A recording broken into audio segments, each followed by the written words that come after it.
This video goes over the two major changes to Maple in 2025, that of the user interface and that of the editing in 2D input. Let's get started. Let's begin by noticing the fact that the interface has changed dramatically. We have several sections. There is a title bar for which there are some icons at the top that do actions. We now have a Microsoft Office type ribbon. In fact, the ribbon is exactly the same height as the Microsoft Office products. Down here now is going to be where we are going to stop executing code, and you can do the debugger. Down here at the very bottom, you're going to be able to see information about where you are storing your file, where the file is being worked on, etc. But the palettes are the same. We still have a workbook which is the same, which will have some variables in it. And then, of course, we can use the AI formula, but you have to sign in for it. And I have kept my own palettes. If you prefer, you could still have the context panel over here. I prefer not to use it. All right. So let's start with the title bar. The title bar is important here. At the very top, you can see that you can, if you click on one of these, you can start and enter a particular mode. It will use the default mode, in my case, which is worksheet mode. Okay. You can save and down click and save as or save to the cloud. This is a very key button. This next one is a key button. If you click on that, you will be able to remove the panel ribbon, and so you just get the tabs.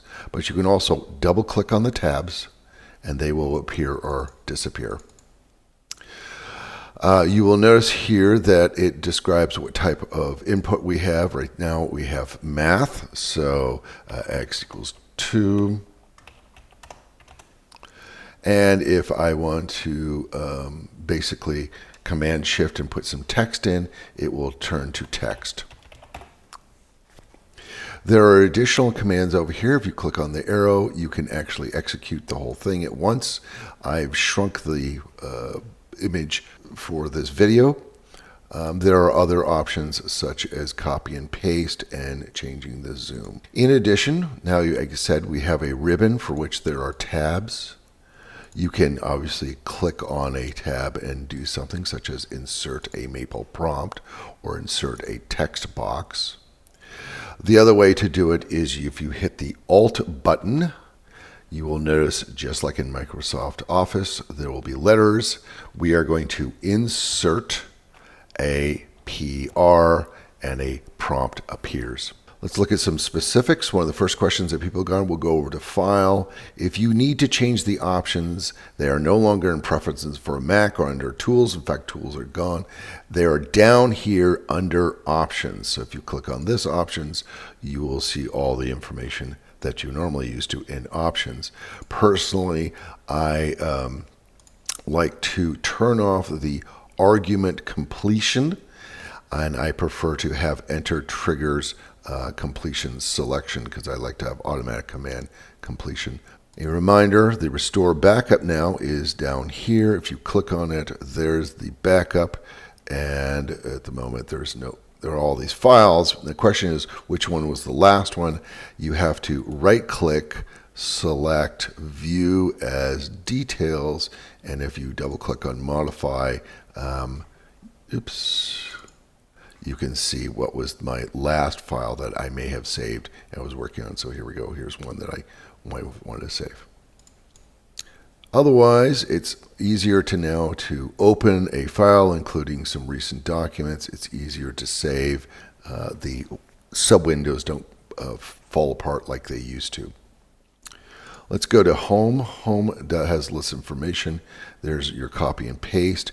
Execute the entire worksheet, obviously, and again, you can select parts and just execute that section. Insert is where I spend a lot of my time, such as inserting math, okay, 2D input versus 1D input. Most of the time it's text or a Maple prompt. If you want a different, you can also put one before the cursor. I don't use document blocks as much. Here's one thing I don't like. If you want to include a section, it's this one, and then you have to click on it and click on it again to include a section. Hopefully they will change it to a single point, but that's the way it is for now. Let's say I want to remove this section. So let's enter and insert some text here. Let's say I want to edit and remove it. It's now under Edit, under Editing, and Remove Section. Under Edit, here is where you can change your font. So hello, and if I change it to 22, hello, hello, and you can then select on it and italicize it and change the colors just as before.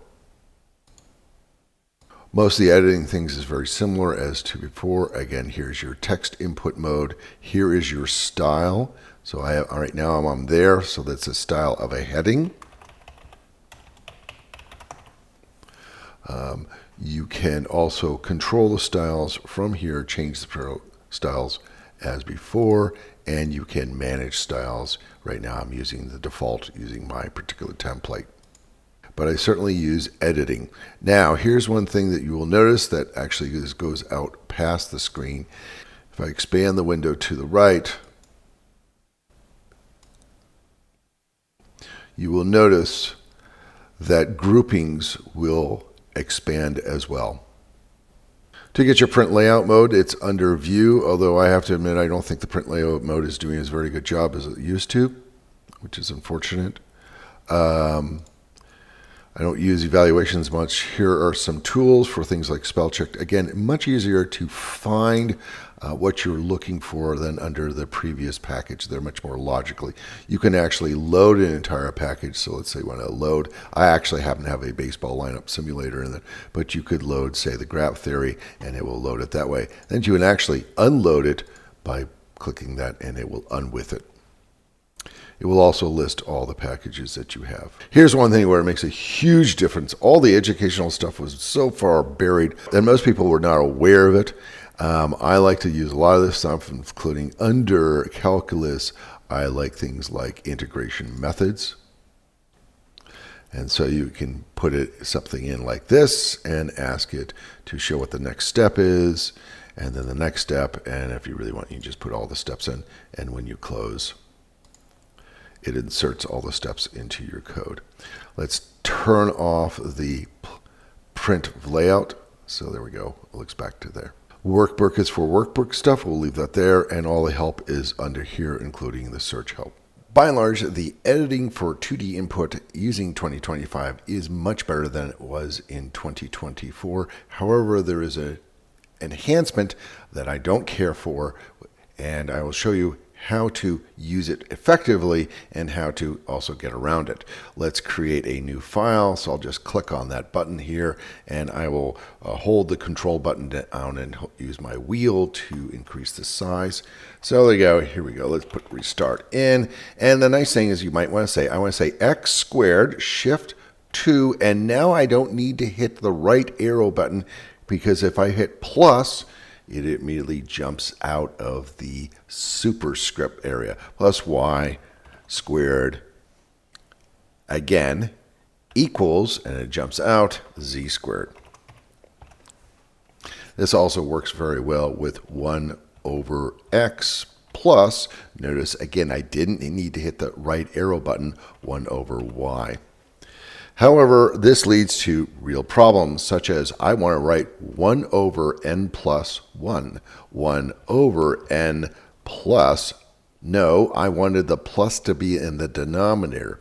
If you now hit the right backspace button and go use the right arrow, left arrow, then you could put plus 1, and it realizes that no, you wanted to actually stay in the denominator.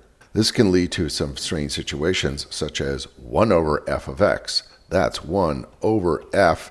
Put the parentheses, and you notice the parentheses has now moved to the right. It has gotten out of the denominator. It turns out technically that's fine because it's the 1 over f function of x, but it's very unreadable.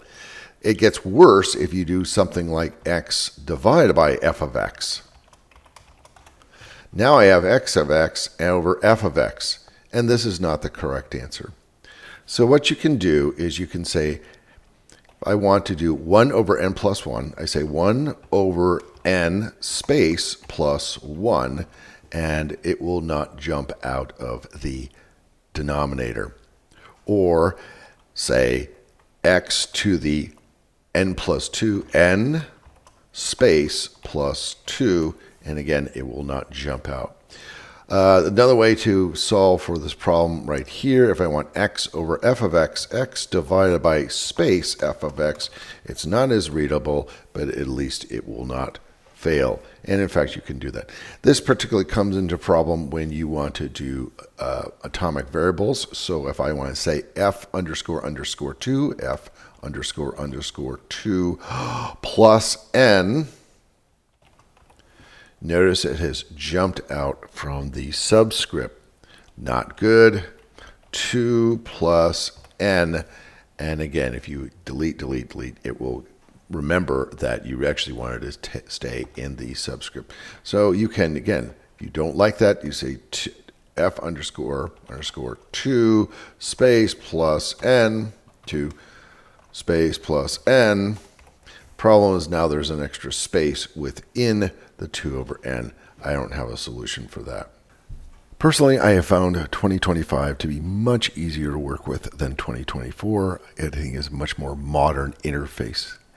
This is based on hours of working with it, and hopefully this video has helped you in the transition from 2024 to 2025.